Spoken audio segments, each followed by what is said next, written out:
पति ब्रह्मचारी। तुम्हारी हिम्मत कैसे हुई मेरा फोन टच करने की? अनुराग जी, जो आप करने जा रहे थे वो गलत था। और पूरन जी के ऊपर हाथ उठाने की आपको क्या जरूरत थी? सही कहा, हाथ उसी पे उठाना चाहिए जिसने गलत किया। मेरे सामने बीवी होने का नाटक करती हो और मेरे पीठ पीछे गैर मर्दों के साथ रंगरलियां मना रही हो।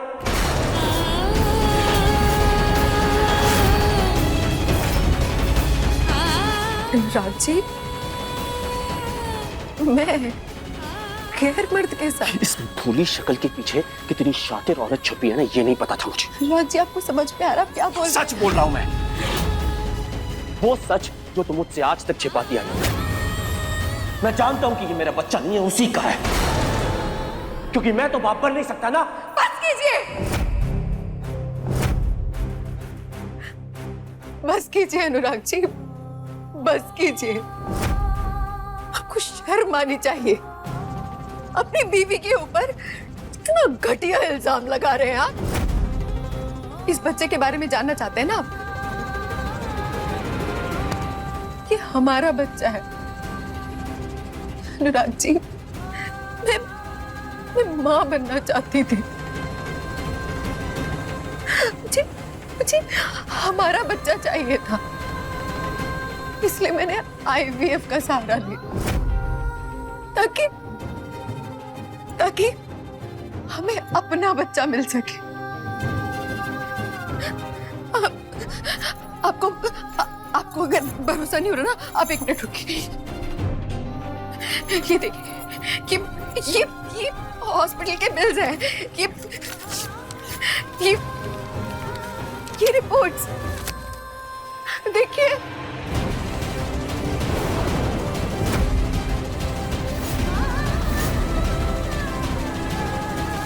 अनुराग जी, एक बार मुझसे पूछ लिया होता, इतना घटिया और घिनौना इल्जाम लगाने से पहले। अगर ऐसी बात थी तो वो आदमी तुमसे मिलने क्यों आया था? वो ईशा की जेठ है। मैं उन्हें और उनकी वाइफ को हर महीने पैसे देती हूँ ताकि हमारी ईशा वहां आराम से रह सके, उसे कोई तकलीफ ना हो। फिर तुमने मुझसे ये सब छुपाया क्यों? क्योंकि इस घर में, इस हवेली में सिर्फ मर्द बोलते हैं। क्योंकि औरतों को तो अपनी बात रखने तक का अधिकार नहीं है यहाँ। आप मुझे एक बात बताइए, अगर मैं आपसे कहती कि मैं ईशा की हेल्प करना चाहती हूँ, आप मेरी बात सुनते? पापा जी को पता चलता कि उनका बड़ा बेटा बाप नहीं बन सकता, इस घर को वारिस नहीं दे सकता, वो आपको एक पल भी बर्दाश्त करते? आप अपनी कमजोरी के बारे में सबसे खुलेआम बात कर पाते? नहीं कर पाते, नहीं कर पाते अनुराग जी। इसलिए मैं चुप रही, ताकि इस घर की खुशियां बनी रहे, हमारा रिश्ता बना रहे, आपकी इज्जत बनी रहे। ये सब कुछ मैंने आपकी इज्जत के लिए किया, इस घर के लिए किया। और आप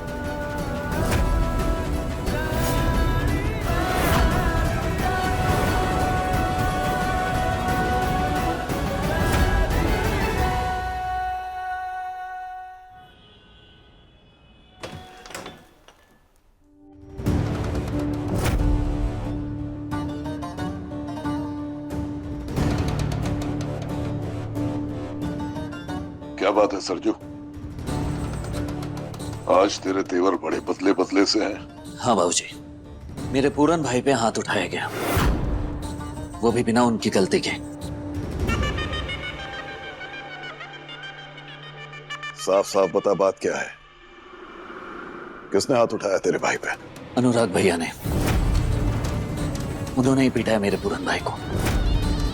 अगर अनुराग भैया को किसी बात की नाराजगी थी तो वो मुझसे बात करते, हाथ नहीं उठाना चाहिए था उन्हें। ये गलत है। आप मेरे बाबूजी हैं, मैं आपकी बहुत इज्जत करता हूं बाबूजी, इसलिए सबसे पहले मैं आपके ही पास आया।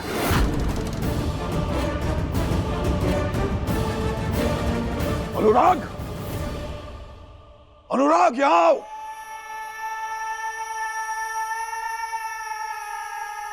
जी बाबू। अब जो मैं पूछूं सिर्फ हाँ या ना में जवाब देना अनुराग।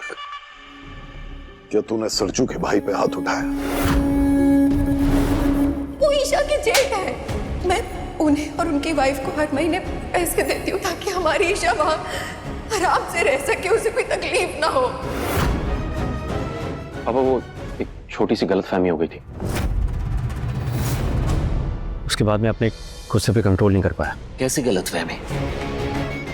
एक्चुअली वो हमारे आदमी ने बताया कि गुलाब पान मसाला वाले फैक्ट्री के सामने मनोहर पान मसाला वाले का एक आदमी हंगामा कर रहा है और उसकी शक्ल पूरन से मिलती है।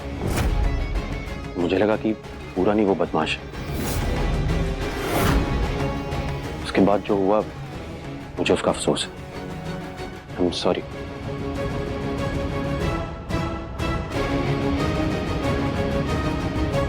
इतनी बड़ी गलती कैसे हो गई तुमसे? जाने दीजिए बाबूजी, जाने दीजिए। अनुराग भैया को गलतफहमी हो गई थी, बात यहीं खत्म करते हैं।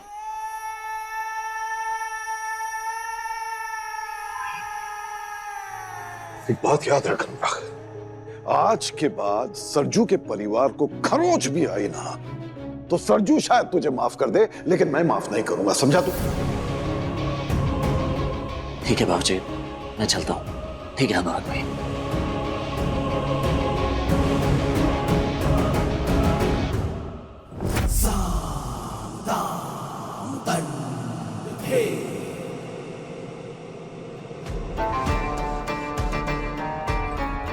जानता हूं लोगों को उनकी औकात में रखने के लिए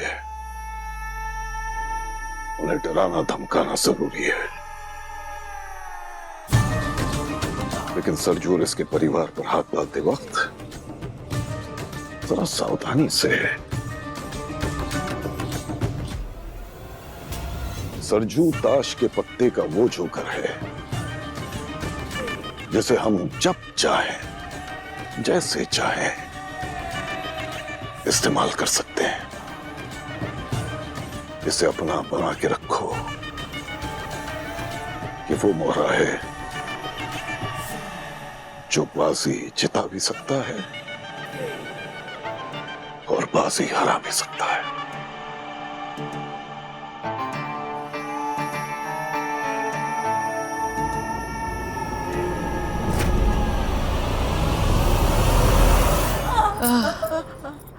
हे कुंज बिहारी मैं हारी, ये सूरज अभी तक आया क्यों नहीं?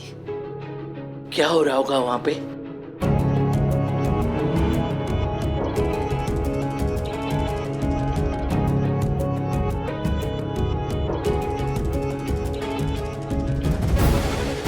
सूरज, क्या कहा उन लोगों ने? क्यों मारा मेरे पूरन को? ताइमा, उन्हें गलतफहमी हो गई थी और अनुराग भैया ने माफी भी मांग ली है। आप चिंता मत कीजिए।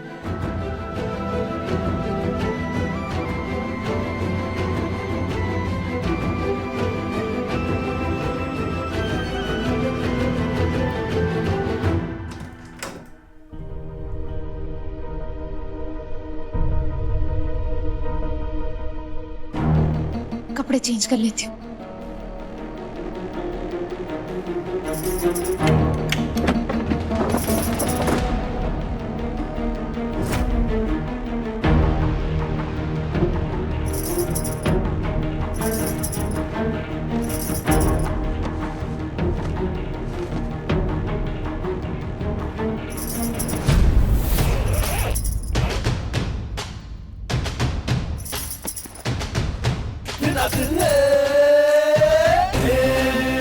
देर से ही सही अकल आ ही गई आपको।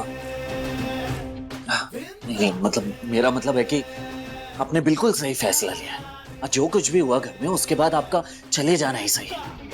आप बिल्कुल चिंता मत कीजिए, मैं खुद आपको बाबूजी के घर छोड़ कर आऊंगा। अकेले नहीं जाने दूंगा आपको। मैं बड्डे को अभी कॉल करके कहता हूँ कि बाइक में पेट्रोल भरवा दे, साथ में छोड़ देता हूँ। पर सुनो ईशा जी, कुछ मत कहिए।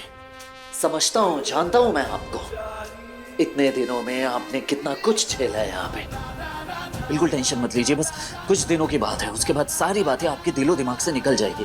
आप बिल्कुल निश्चिंत होके हैप्पी हैप्पी स्माइल फेस करते हुए यहाँ से जाइए, मैं आपको खुद ड्रॉप करने ओ चलता हूँ। पति ब्रह्मचारी जी, हाँ। अपना टेप रिकॉर्डर बंद करेंगे, तभी मैं अपनी फीलिंग्स एक्सप्रेस कर पाऊंगी। बैग में देखो।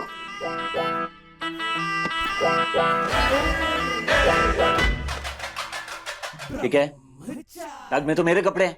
जी ब्रह्मचारी जी, ये वही कपड़े हैं जिन्हें तुमने पहनना बंद कर दिया है। बहुत जगह भी घेर रहे थे और मेरे कपड़ों के लिए जगह ही नहीं थी, तो मैंने सोचा कि मैं इन्हें बैग में पैक कर दूं। पतिव्रता हो, इतनी आसानी से साथ थोड़ी छोड़ूंगी। चुड़ैल भी बिल्कुल उसी तरह चिपकती है जैसे कि आप मुझसे चिपक गए हैं, समझ रही हैं? इस बैग में मेरे कपड़े नहीं बल्कि आपके कपड़े होने चाहिए। आप अपने कपड़े रखिए और बाबूजी के घर जाइए, प्लीज जाइए।